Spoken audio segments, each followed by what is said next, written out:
Halo semuanya, kembali lagi bersama gua Ferry Motovlog. Gimana kabar kalian semuanya? Semoga kabar kalian semua baik-baik saja. Oke. Hari ini hari Kamis guys, tanggal berapa gue nggak tahu. Jamnya jam setengah 6 nih. Jam 17.25, setengah 6 kurang. Jadi vlog gua tuh kali ini sambil pulang kerja. Jadi ada yang mau gua bahas dan mau berbagi pengalaman dan sharing-sharing ya ke kalian, buat para teman-teman gua, buat sahabat gua, buat teman-teman terdekat gua, dan buat subscriber gua, dan untuk teman-teman yang nonton video ini ya. Nah guys, jadi dari beberapa waktu lalu, hari Minggu ya, hari Minggu tanggal 10 Minggu kemarin gua kena masalah nih guys. Gua ngadepin masalah yang cukup apa ya, bikin gua repot di beberapa hari ini dan bikin kepala gua puyeng gitu kan, bikin mengganggu kepala gua gitu. Jadi gue di sini gue mau berbagi pengalaman ke kalian ya, ke teman-teman semua. Jadi di sini gue mau bahas tentang pinjol guys, penipuan tentang pinjaman online ya. Nah guys, jadi beberapa waktu lalu hari Minggu itu istri gue dapat telepon ya dari pihak pinjol. Si pinjol ini tuh sebenarnya sudah tercatat di OJK dan cukup terkenal ya. Iklan-iklan kalian pun pasti ada lah dia ya. Nah, jadi gue sebutin Sika ya, pinjaman online-nya Sika, dan ini ada dua yang terlibat sih menurut gua nih. Itu si B, si tokonya gue sebutin si B ya, aplikasi yang kedua itu si B. Nah guys, jadi pertama tuh istri gue tuh dapat telepon dari pihak Sika ya, dari pihak pinjolnya. Itu ditelepon, katanya istri gue tuh dapat hadiah handphone. Setelah itu si yang mengatasnamakan si K itu, si pinjol itu, dia menyebutkan nama istri gua, alamat istri gua, tanggal lahir istri gua, bahkan nama ibu kandung pun disebutin. Jawabannya sama semua guys. Yang dia sebutkan itu sama semua. Sudah sama pokoknya. Jadi kayaknya dia udah punya data ya.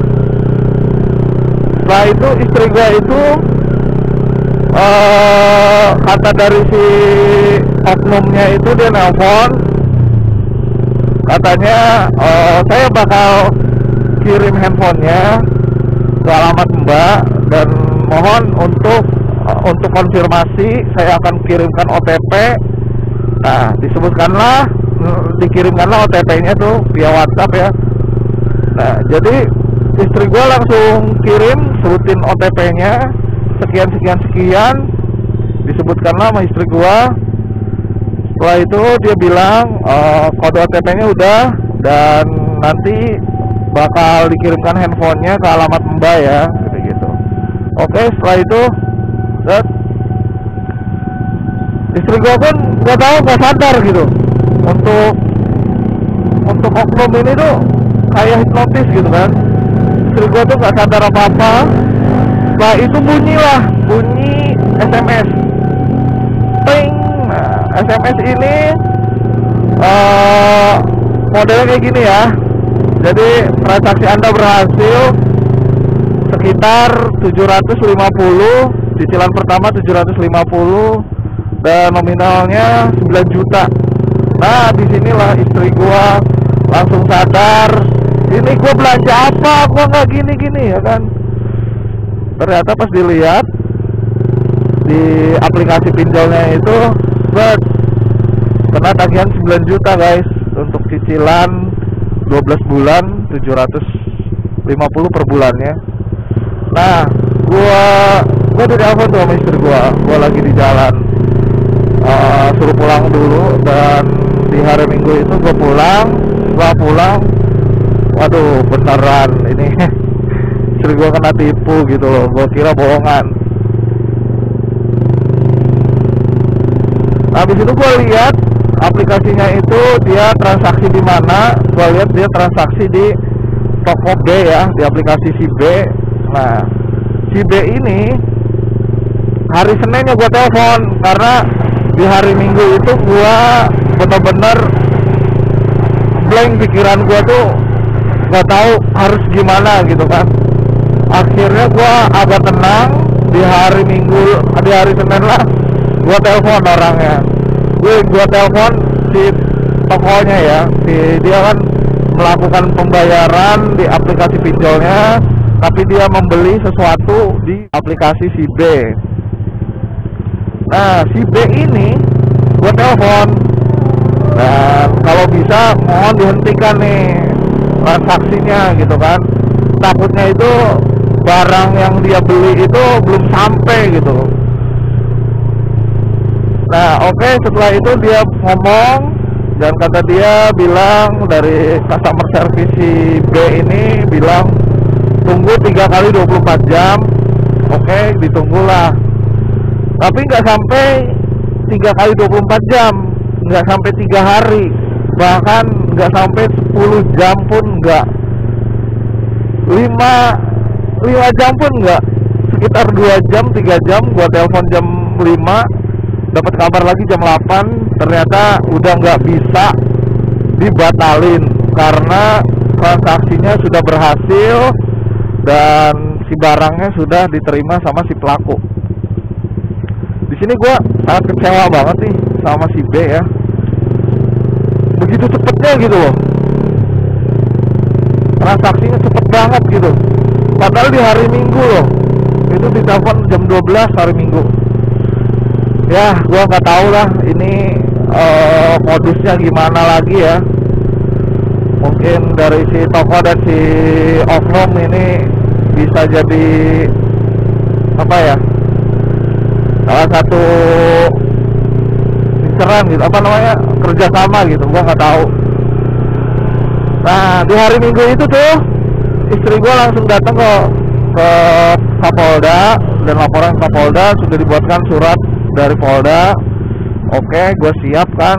Di hari Senin itu sudah dapat jawaban itu dari pihak si B. Nah, satu-satunya itu gue tinggal ke si pihak si pinjolnya. Gue datengin dia ke kantornya langsung, dan gue terkejutnya itu di kantornya itu bukan hanya gue guys, jadi banyak yang kena.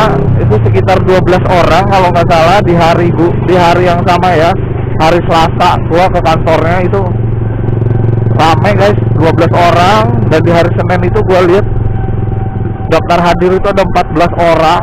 Dan gila ya, ternyata bukan hanya gua doang gitu yang kena kayak gini. Ya, gua cukup kaget sih di situ. Oke, kita skip dulu ya, ada kereta jadi suaranya kurang jelas. Oke, lanjut ya guys. Setelah itu gua tulis daftar hadir dan dipanggil tuh satu orang satu ya ke ruangan. Tapi yang gua bikin kecewa itu gua nggak bisa tatap muka gitu. Oke lah, SOP-nya dia gitu kan, tatap muka. Jadi gua tuh di Zoom aja gitu, via laptop aja ngomong sama customer service-nya. Tapi omongannya pun hampir sama aja sih, kayak via telepon biasa ya kan, kayak gua telepon di rumah lah gitu. Kalau di telepon langsung dari rumah kan pakai pulsa, kalau ini kan langsung ya gitu, nggak bayar gitu, tapi kita tetap datang ke sana. Gua ngomong sampai setengah 15 menit sama customer service-nya, dan dijelasin sama dia harus gimana. Nah langsung deh gue bilang pahitnya aja deh, ini pahitnya gimana, dan pahitnya itu gue harus tetap bayar katanya. Nah di situ dia bilang pahitnya tetap harus bayar, tapi harus nunggu penyelidikan dulu sekitar 30 hari. Oke lah, gua nunggu hasil dari dia ya kan. Nah itu gua hari Selasa. Nah hari Kamisnya itu gua udah dapet jawaban nih dari si pihak pinjolnya, si kaknya ya kan. Udah dapet hasilnya itu gua harus tetap bayar. Tapi di sini gua datang ke kantor polisi, ke Kapolda lagi, gua laporan lagi ke sana. Dan Kapolda tuh bilangnya mau ngusut ya. Oke ya, mudah-mudahan lah keusut ya. Terus gua juga udah dapat laporan dan bukti kayak bukti chatan, bukti teleponnya atau apa, bukti yang menunjukkan kalau gua kena tipu itu harus gua print ya. Jadi gua print semuanya. Ya terus apalagi ya, setelah itu gue laporan dari pihak kepolisian kan, Kapolda itu dia bilang jangan sampai dibayar karena ini udah kena tindak kriminal, kejahatan, penipuan ya,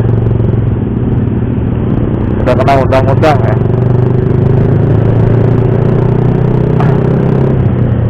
Undang-undang. Dan oke lah, gue tinggal nunggu bulan-bulan kedepannya nih, kira-kira si dari pihak pinjolnya tuh nagih kagak nih ke gue ya. Pasti sih nagih, tapi gue tetap nggak bakal gue bayar karena gue kena tipu, bukan gue sendiri yang pakai ya, gue yang pakai gitu. Gue tetap harus tegas, gue nggak bakal gue bayar.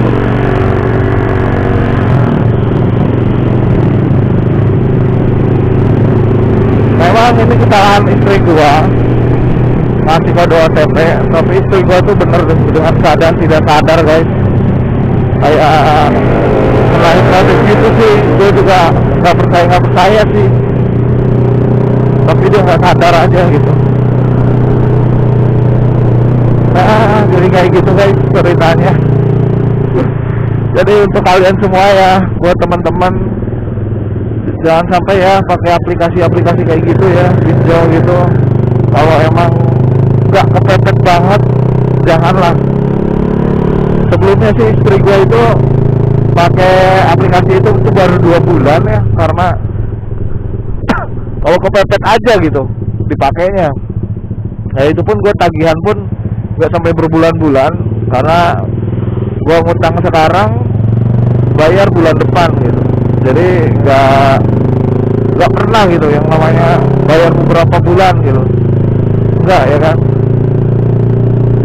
Nah untuk kaliannya pesan-pesan dari gue, jangan sampai kayak gue ya, jangan sampai kayak gue kena masalah kayak gini, dan jangan sampai kalian kayak gini lah.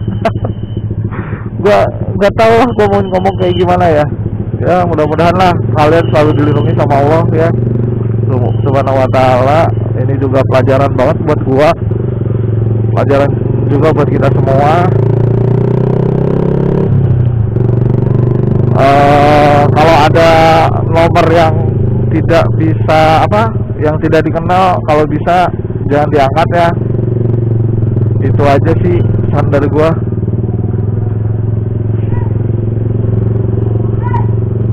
Oke, terima kasih dan selalu berhati-hati. Tindak kejahatan itu selalu ada guys. Gua udah sampai pasar Minggu nih. Oke, terima kasih. Semoga bermanfaat videonya dan tetap hati-hati di jalan. See you next video. Bye bye.